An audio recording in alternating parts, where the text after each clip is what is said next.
harus diakui, MU memang layak menang. Tapi yang dipucukan tetap Arsenal. Sorry canda MU. Maaf dong, jangan dibawa perasaan ya. Kan kita seru-seruan aja biar seru ya nggak sih? Ceng-cengan sedikit nggak apa-apa dong. Welcome. Apa kenapa ke gua? Baru mulai. Itu kabrar lu, Baru mulai ya Allah. Padahal hari Senin kemarin udah kena teror ya. Udah. Baru ya mulai. Gua ini mau namaste gue.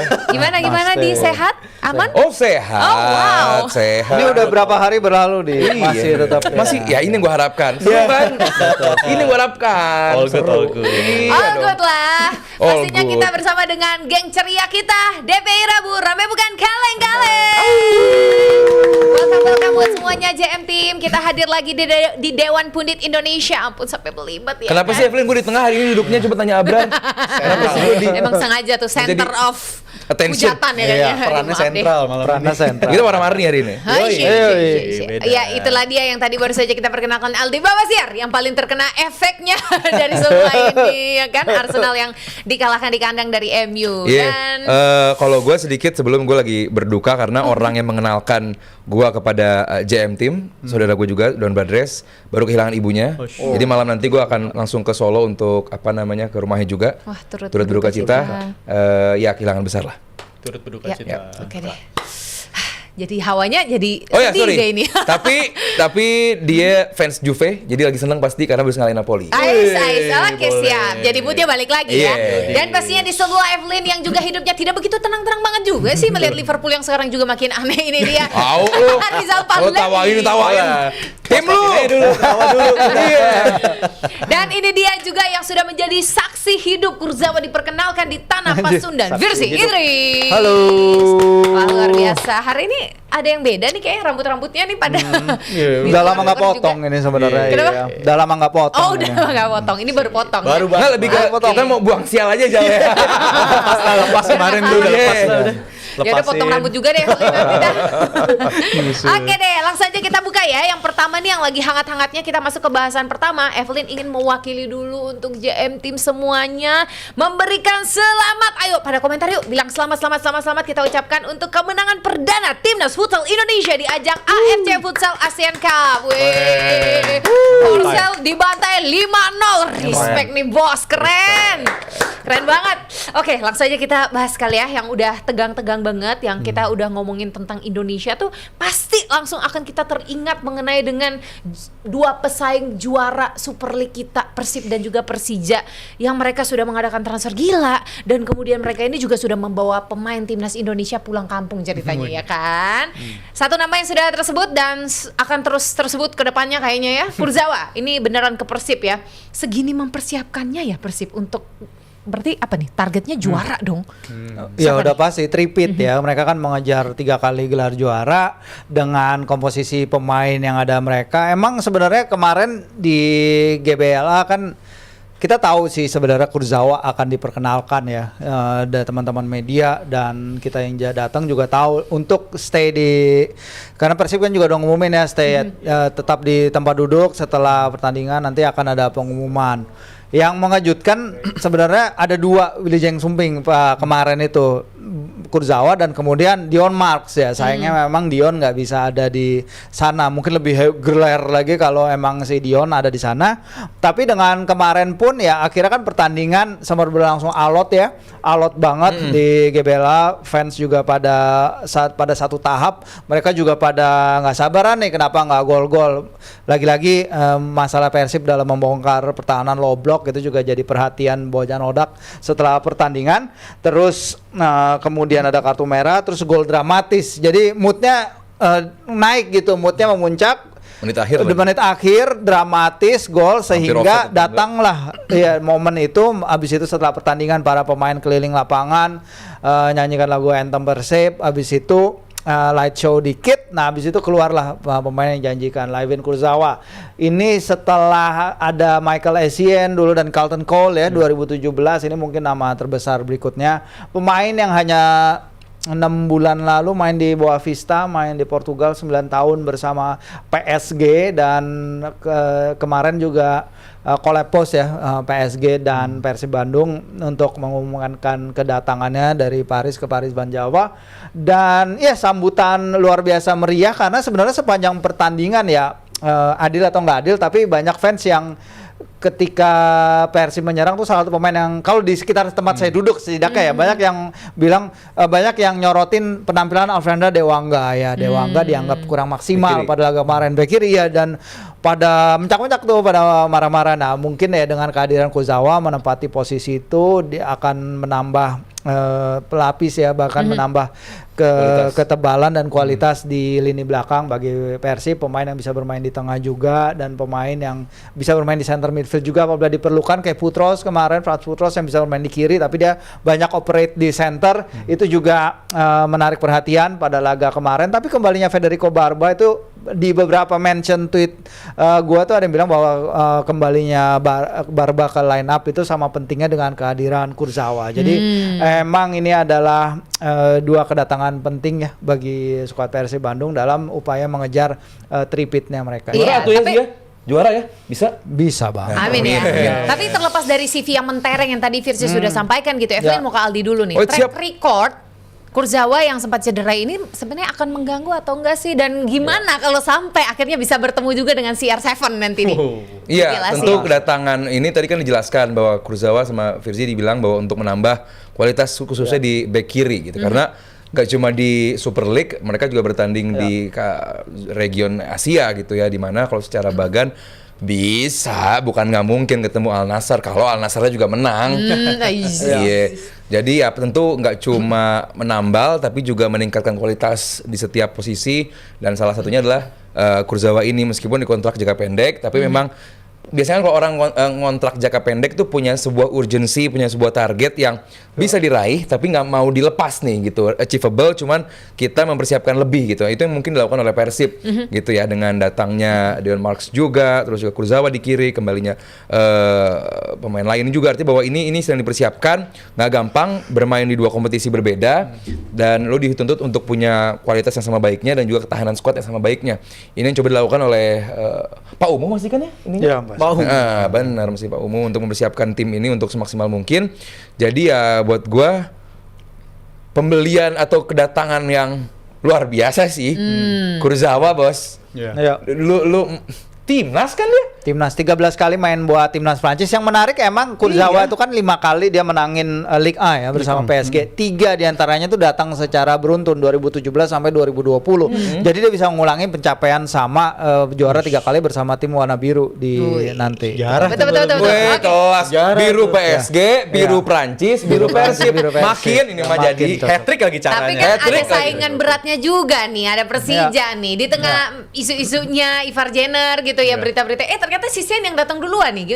Gimana tanggapannya? Ini gue Zal. cukup kaget juga ya, karena Sen Patinama Gimana kagetnya? bisa dikata, wah. Iya. Hiburan, Kenapa? ini hiburan. Karena Sen bisa kita katakan belum lama rasanya dia pindah ke Liga Thailand juga kan. Mungkin baru hitungan bulan dia berlabuh ke Liga Thailand, dan memang impactnya dia ketika main di awal di Liga Thailand tersebut bagus menurut gua. Dari 6 game awal dia tuh dia mencetak 3 assist. Tapi setelah itu memang dia agak terganggu sama cedera ya, sampai akhirnya dia berbulan-bulan nggak dapat tempat di tim karena terganggu oleh cedera tersebut, dan akhirnya di bursa transfer tengah musim ini dia berlabuh ke Persija. Kalau dari segi gua kaget ya, gua kaget dia pindah ke sini di waktu sekarang karena gua ngeliat impact dia bagus. Tapi kalau untuk impactnya ke Persija, menurut gua sangat ideal dari posisi antar pemain di posisi tersebut. Karena kita tahu di Persija area back kiri itu cukup menarik ya, karena di sana juga ada komposisi pemain timnas kita under 23 DTP alias Doni Tripamungkas juga bisa beroperasi di sana, dan kompatriotnya adalah pemain senior lu di level timnas gitu. Jadi menurut gue ini adalah komposisi yang sangat menarik, dan mungkin Persija ngeliat jangka panjang juga karena kontraknya setahu gue 2 tahun kalau nggak salah. Sen Patinama ini 2 tahun, dan asumsi kuota tim Indonesia tuh bisa tampil lebih di ajang kompetisi regional Asia kayak Persib. Menurut gue ini bakal jadi additional yang berharga banget sih. Pemain kayak si Sean Patinama. Dan gue ngeliat kayaknya Persija juga nggak bisa diem doang nih ngeliat pesaingnya Persib ini, ngeliat pergerakan mereka di bursa transfer semasif ini kayaknya Rekrutannya nggak menyala bisa nih. diem doang nih kayaknya nih. Gue juga harus bergerak dan ini Oke. menurut gue kualitas pemain yang menurut gue kalibernya mewah sih. Ini. Oke, tapi Evelyn punya pertanyaan buat ketiganya nih, ketiga pundit Evelyn di sini nih. Dengan pemain-pemain diaspora kita yang akhirnya bermain ya di Indonesia sekarang, ini tuh bisa dibilang sebagai jalan mulus nggak untuk seorang George Herman bisa raih Piala AFF pertama dalam sejarah? Tuh sih. Setuju apa enggak? Ada nggak sih korelasinya sih? Ada nggak korelasinya? Iya, Coba Firzi dulu. secara jadwal kan emang menguntungkan ya kalau karena pasti kan kompetisi Asia Tenggara semua fokus ke Piala AFF. Kalau emang dia bilang, Herman juga udah bilang pemain-pemain yang Eropa emang akan sulit. Ini kita ada 7 pemain ya kalau gitu ya, yang akan bisa merumput bagi timnas kita nanti di Piala AFF. Tentu bagi gue sih ya menguntungkan, apalagi Herman kemarin dia juga mengunjungi lapangan latihan Persija dan dia menonton pertandingan Super League. Karena dia bilang kan sebenarnya Piala AFF itu kan kesempatan untuk melihat kedalaman skuad. Tim utama pasti akan main di FIFA Series. Shane nggak bisa main di FIFA Series, dan juga siapa, Tom Hai ya yang karena scoring dari red card terakhir itu di qualifiers, sehingga kesempatan untuk menguji pemain-pemain tier 2 kita ya yang bisa mendorong ke tim utama. Kalau misalnya di pertandingan terakhir Patrick Kluivert di lawan Irak itu hanya Rizky Ridho dan Ricky Kambuaya, ada pemain dari liga domestik kita yang turun di sebagai starter di laga. Jadi ya ini kesempatan untuk para pemain ini membuktikan diri untuk unjuk gigi depan sang pelatih. Apalagi mereka tahu nih kalau kayak Patrick kan mereka tahu Patrick ngeliatnya dari jauh nih, nggak nonton gue langsung. Kalau ini John nonton ke stadion, dia mantau, bahkan datang ke lapangan latihan, ngelihat fasilitas dan lain-lain, dan dia pasti akan tur juga ke tim-tim yang lain, dan ini menimbulkan kesan positif ya pasti untuk persaingan menuju jadi starter bagi timnas. Menurut gue itu penting sih. Belum nanti Ivar juga kabarnya masih tetap akan mungkin bermain di Indonesia dan juga. Cukup optimis kita di ajang AFF kali ini ya. Walaupun gue ngeliat pesaing terkuat kita ada di grup kita sendiri tuh si Vietnam, karena mereka kualitas juga bagus, level kelompok umurnya juga bagus, dan mereka dalam satu tahun Ngeri terakhir mereka kan juga, U23-nya Jal. Iya, ngeri Mas. U23-nya bisa aja promosi tuh. Dan mereka kan juga di seniornya udah mulai ngelirik pemain-pemain naturalisasi kan. Si Yang lama main di liga mereka, udah dinaturalisasikan dan impactnya memang bagus. Jadi menurut gue pesaingnya Vietnam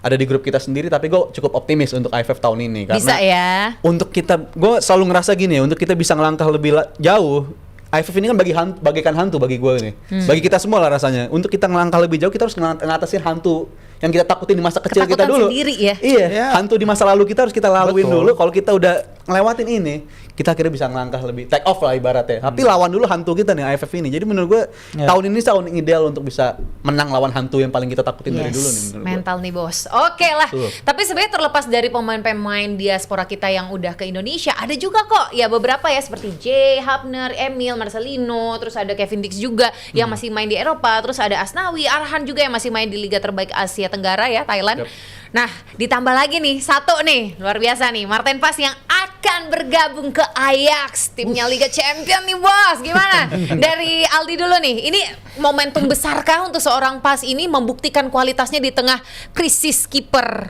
yang ada di Ajax? Iya, buat gue ini upgrade ya bagi karir seorang Martin Pas dari MLS ke Eredivisie.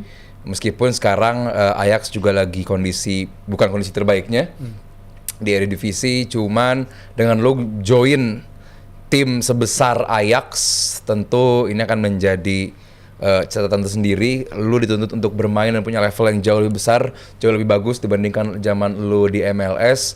Dan ya tentu kabar yang luar biasa kalaupun dia menjadi first rosternya ya, menjadi kiper utama, karena lu akan main di Liga Champion juga gitu. Kalaupun emang dia lolos ya, kayaknya sih enggak, tapi ya berat kayaknya Ajax. Iya berat. Cuman buat gua datang ke tim sebesar Ajax, buat gua mungkin dia adalah pemain diaspora dengan klub terbesar saat ini. Ada yang mengalahkan? dari level historis Dari sih level Ajax. historis? Iya sih. Ya. Oh, level historis. Iya sih. Nggak ada kan? Dia Lille juga gitu-gitu aja Lille, di Liga iya. Belanda. Pernah juara tapi nggak kayak Ajax. Iya, Ajax klub tersukses klub di tersukses Liga Belanda. yang dimainkan oleh salah satu pemain kita. Jadi buat gua ini jelas upgrade, dan gua harapkan lagi-lagi ya, harapan yang gua gantungkan kepada pemain kita yang bermain abroad adalah lu bisa membawa budaya, culture, mentalitas dan segala hal positif dari tempat lu bermain ke Indonesia itu aja. Dan gue nambahin kalau soal Ajax ini kan cukup relevan sama tim yang gue dukung, Liverpool. Karena di awal musim kan pelatihnya Heitinga, habis itu dia dipecat karena nggak maksimal, habis itu kiper yang